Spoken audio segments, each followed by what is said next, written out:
Family તમારું સ્વાગત છે પૂરી કિચન પાપામાં। તો આજે આપણે બનાવીશું ફણસી પૂરી, તેને સાટા પણ કહેવામાં આવે છે। તો આ રીતે આપણે તેલની જરૂર પડશે। મોવણમાં મીઠું સ્વાદ પ્રમાણે લીધું છે। કાળા મરી જે આવે એ આ રીતે પીસીને મેં રેડી કર્યા છે। અધકચરા ઘઉંનો લોટ લીધો છે। શેકેલું જીરું આ રીતે પીસી કાઢ્યું છે મેં થોડું અધકચરું, અને મેદો આ રીતે ચાળણીથી ચારીને લીધું છે મેં, જુઓ આ રીતે। હવે તેમાં આપણે ઘઉંનો લોટ આ રીતે ચારીને એડ કરી દઈશું। મેંદો વધારે લેવાનો, ઘઉં થોડો મેં ઓછો લીધો છે, તો તેને ચારી લઈશું। હવે આ રીતે મેં ઘઉંનો લોટ ચારીને રેડી કરી દીધો છે, અંદર મિક્સ કરી દીધો છે। હવે તેમાં આપણે શેકેલું જે જીરું લીધું છે તે નાખીશું, મીઠું નાખીશું, કાળા મરી જે લીધા છે તે નાખી દઈશું, અને મોવણ માટે આપણે તેલ રેડીશું।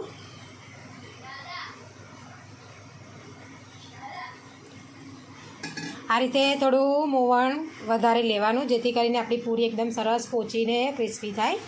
પાણી મેં આ રીતે ગરમ કરવા માટે મૂકી દીધું છે સાઈડમાં। હસેકું થાય તેનાથી આપણે લોટ બાંધવાનો છે, ત્યાં સુધી આપણે આ બધું મિક્સ કરી લઈશું। આ રીતે આપણે મિક્સ કરી દીધું છે મોવણને। આ રીતે ચેક કરી લેવાનું, તમારું મુઠ્ઠી ભરવી જોઈએ તો આપણું મોવણ એકદમ કમ્પ્લીટ છે, જેથી કરીને આપણી પૂરી એકદમ ક્રિસ્પી સરસ પોચી થાય। તેટલા માટે આપણે મોવણ થોડું વધારે રેડવાનું। હવે તેમાં થોડું થોડું આપણે પાણી આપણે થોડું થોડું રેડતા જઈશું, તેનો લોટ બાંધતા જઈશું આપણે આ રીતે। હવે તેને મિક્સ કરી દઈશું આપણે, લોટ બાંધવાનો છે, કઠણ થોડો લોટ બાંધીશું આપણે આ રીતે મિક્સ કરતા જઈશું, લોટ બાંધતા જઈશું।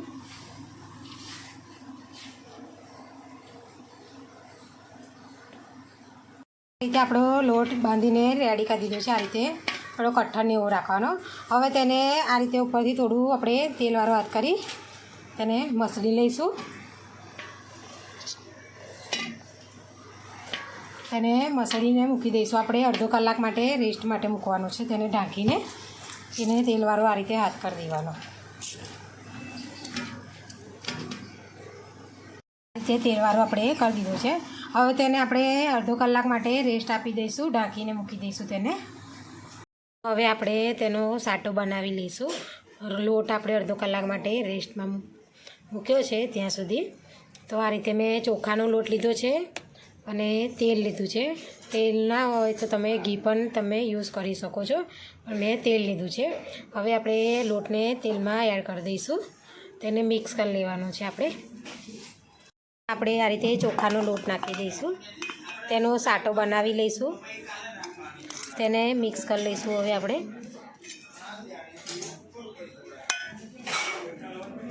આ રીતે મિક્સ કરી લઈશું। આપણે તેને સાટો લગાવવા માટે બનાવી દીધો છે। અડધો કલાક થઈ ગયો છે લોટને આપણે। હવે તેને આ રીતે મસળી કાઢીશું આપણે, તેના લુવા કરવાના છે આપણે મસળીને। આ રીતે આપણે ગુલ્લા કરીને રેડી કરી દીધા છે। હવે તેને આપણે રોટલીની જેમ વણી કાઢીશું, મોટા મોટા રોટલા બનાવી દઈશું। આપણે રોટલો વણી કાઢ્યો છે। હવે આપણે જે સાટો આ રીતે બનાવીએ છીએ તેને આપણે આ રીતે ઉપર લગાવી દેવાનો, જો આ રીતે।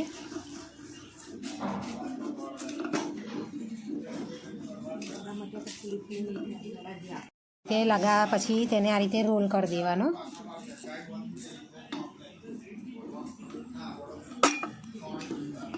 આ રીતે ટાઈટ રોલ વાળી દેવાનું તેનો આ રીતે, જો તેને આ રીતે પછી ફોલ્ડ કરી દેવાનો।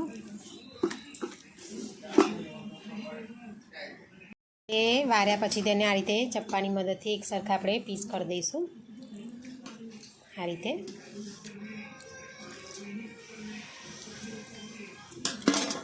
જો આ રીતે એ પીસ કર્યા પછી તેને આ રીતે એક પીસ લઈ લઈશું, તેને આ રીતે પ્રેસ કરી દેવાનું,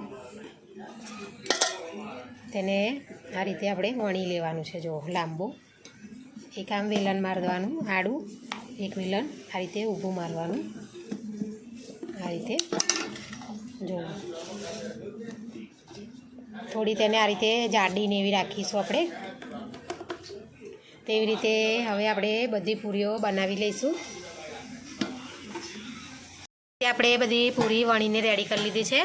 તેને આ રીતે આપણે મીડિયમ ગેસ પર આ રીતે તળવા માટે મૂકી દેવાની. જુઓ, થોડી બ્રાઉન રંગની થાય ત્યાં સુધી તેને તળી લઈશું આપણે. એકદમ ગેસ તમારે મીડિયમ રાખવાનો છે, જેથી કરીને તમારી પૂરી એકદમ કાચી ના રહે.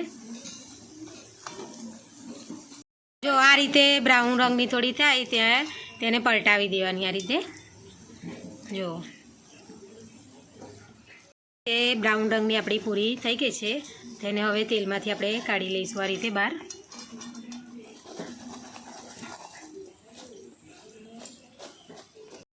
તો જો આ રીતે આપણે રેડી થઈ ગયા છે. તેને સાટા કહે છે અને ફણસી પૂરી પણ કહેવામાં આવે છે. તો તેવી રીતે હવે આપણે બધી પૂરીઓ બનાવીને રેડી કરી દઈશું. આ રીતે આપણે ફણસી પૂરી બધી બનીને રેડી થઈ ગઈ છે. દિવાળી માટે આપણે સ્પેશિયલ બનાવી છે. તમે પણ ઘરે ટ્રાય કરો. સરસ એવી પોચીને એવી. તો જો અમારી વિડીયો તમને પસંદ આવી હોય તો લાઇક, શેર, સબસ્ક્રાઈબ કરવાનું ભૂલતા નહીં. Thanks for watching.